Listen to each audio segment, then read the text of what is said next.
It is truly a blessing to be able to walk with God each and every day and to live in the truth and to see the truth and to hear the truth and to see the ways in which God's hand moves through your life, because it truly is profound.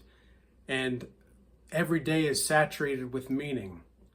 But with all this meaning and with all this closeness to God, and the closer you grow to God, the more also will the world start to really hate you.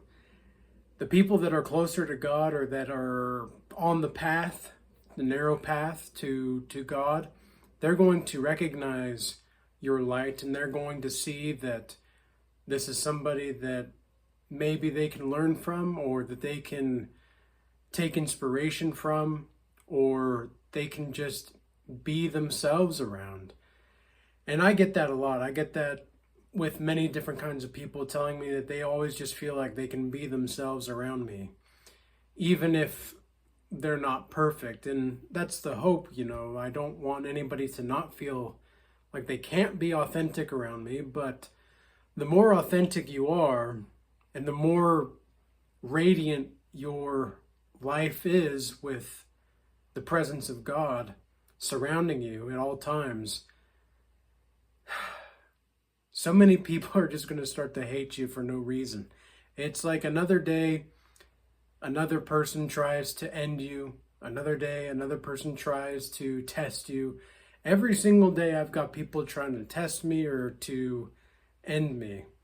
And it is only with the saturation of meaning in my life in which I can move in accordance to that which is proper for me. Because if I don't move properly, and if you don't move properly in accordance to the will of God, then things are going to be very distasteful in your spirit. There's going to be a lingering void that you can never truly feel. And hedonism is going to be the primary source in which you receive any kind of quote unquote fulfillment from. But even then, it's not going to be fulfillment.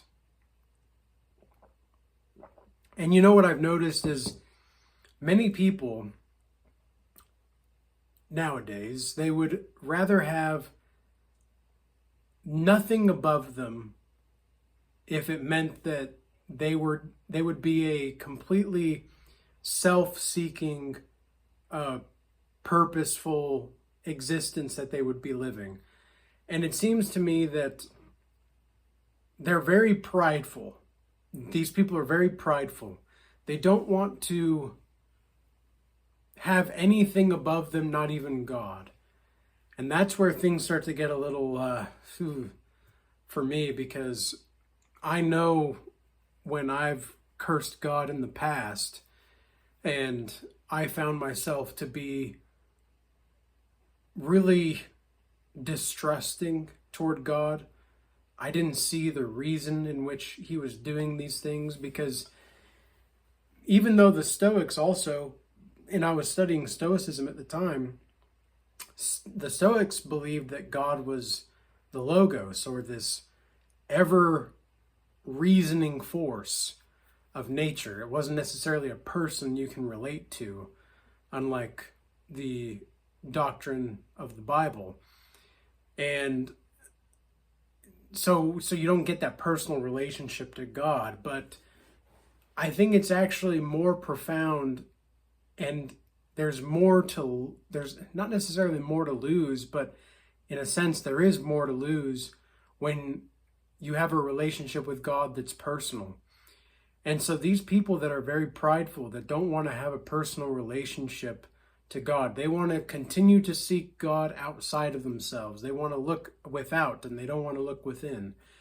That's where people start to really trick themselves into these illusions, and they won't really get it straight in their mind. They won't ever really find any kind of richness or flavor or zestness to their life, because even though there's much pain and suffering and sorrow, the closer you grow to God, because even the Bible says that with wisdom comes also sorrow, something along those lines, right?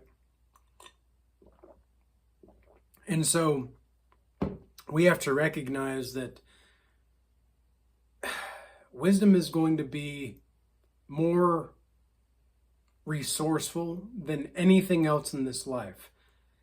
However, to attain that kind of a wisdom and that kind of understanding, it's going to take immense suffering. And it might just be spiritually, it doesn't have to be physically. And you can never truly compare your suffering with other people's.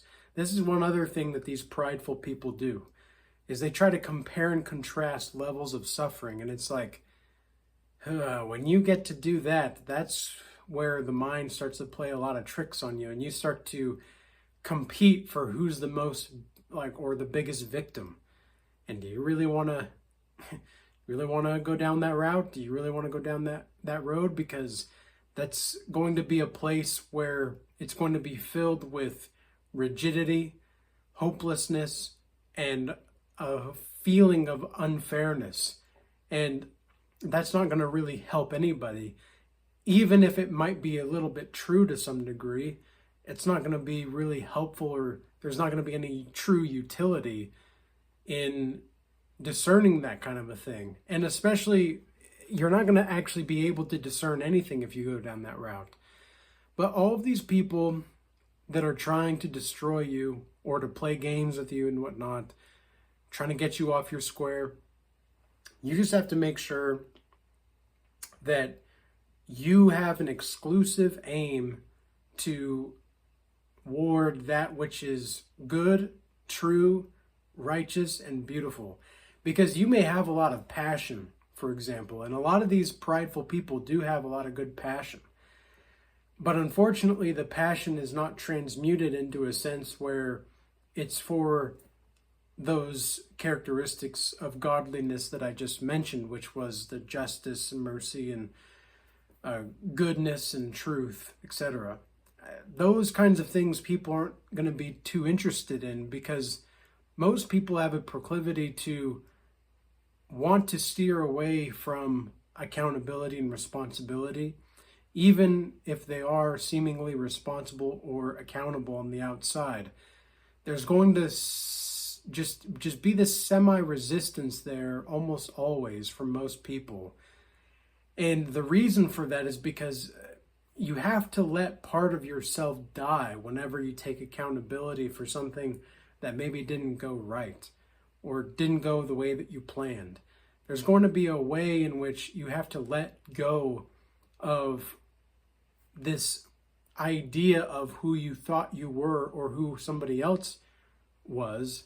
Because if you have an idea of who somebody else is or what somebody else is doing, and that turns out to be the case, or it doesn't turn out to be the case, that is, well, then you just completely construed this entire fabrication of reality in your mind that was not anywhere near applicable to what was actually happening.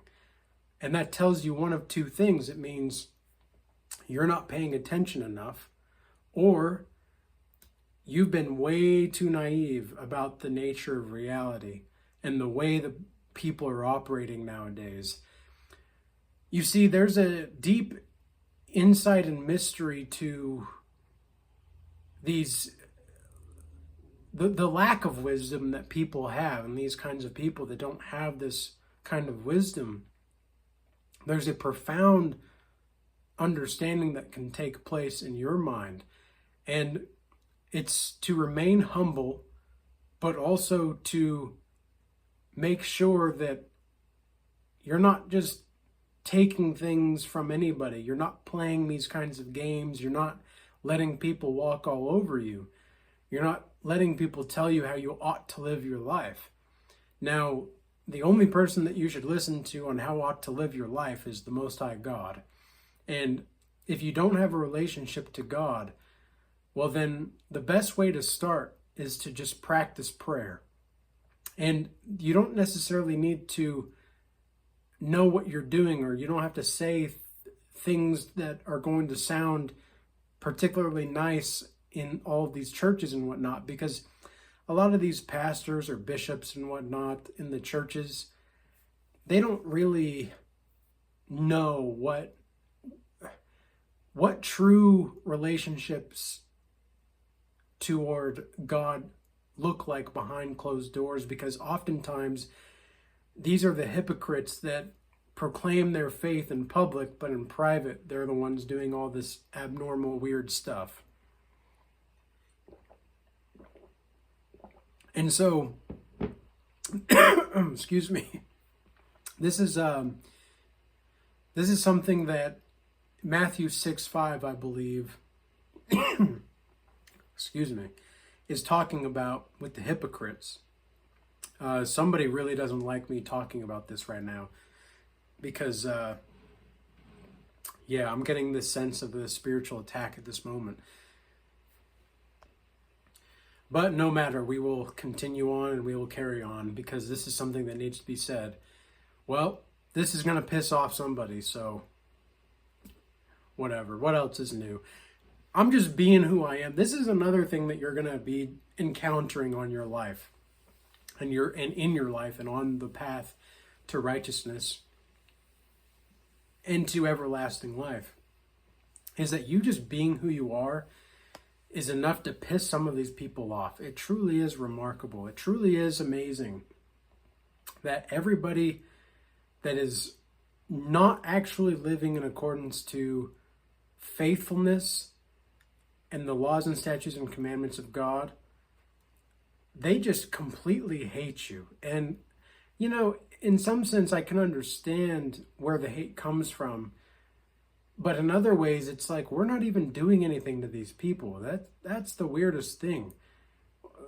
Us godly people are not even doing anything. We're just being who we are. We're doing ourselves. Like, we're just doing what we are here to do.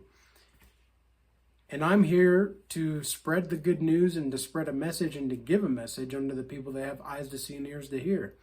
And I'm not just saying that. I'm not just proclaiming this just to proclaim this. I wouldn't be making all of these videos if that wasn't the case, but you know what? A lot of you guys out there have been reaching out to me and talking about wanting to start certain things or do certain things, and there's this kind of resistance that you have, or that you feel as though you're not quite ready to make that leap. I'm telling you right now, just make the leap. Okay, I don't know who this message is for exactly right now, but make that leap. Just go for it. You know that overthinking is going to cause you to misconstrue the entire aspect of everything that you're doing in this life. And you can't let the overthinking get to you. Again, I don't know who this message is for right now, but somebody needs to hear this.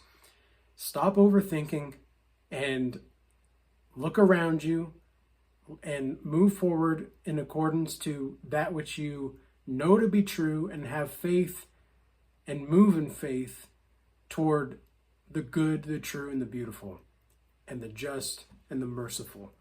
Because these people out here that are going to be the hypocrites or the hedonists, or all of these people that claim to be doing virtuous activities, and meanwhile they are literally outcasting themselves and separating themselves from godhood and godliness. And it's not necessarily that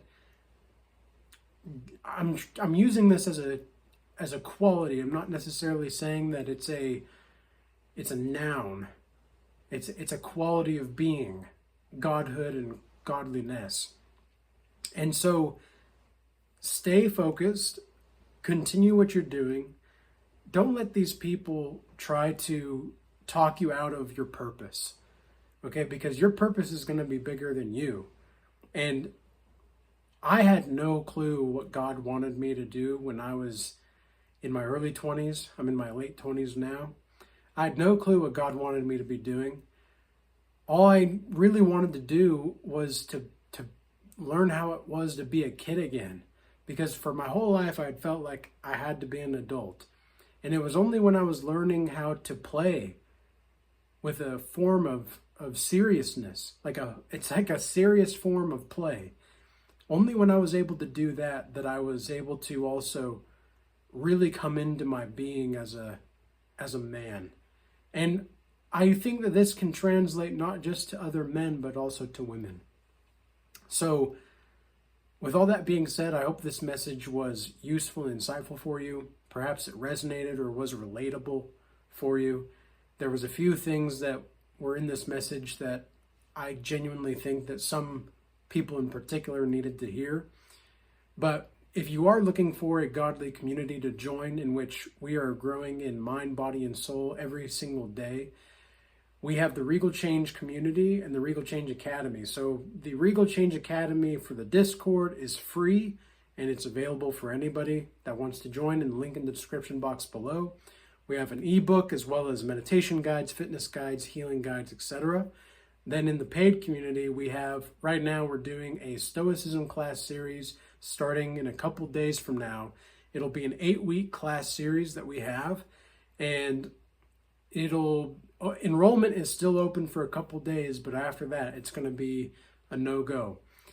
But if you want to enroll into the Regal Change Academy, the paid community as a whole, we also have other classes available that are going to be able to be completed on your own time at all times.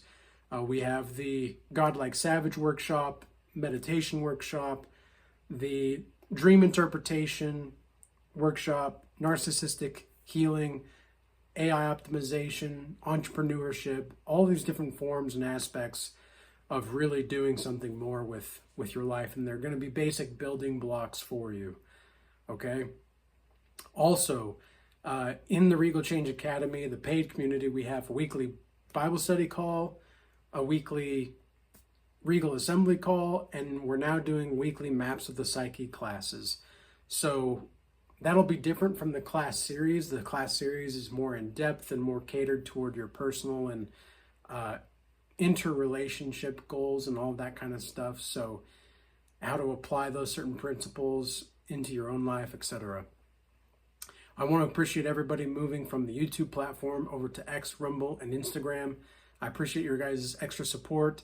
Shout out to the subscribers and the members of this channel, and peace be with you all. Until next time.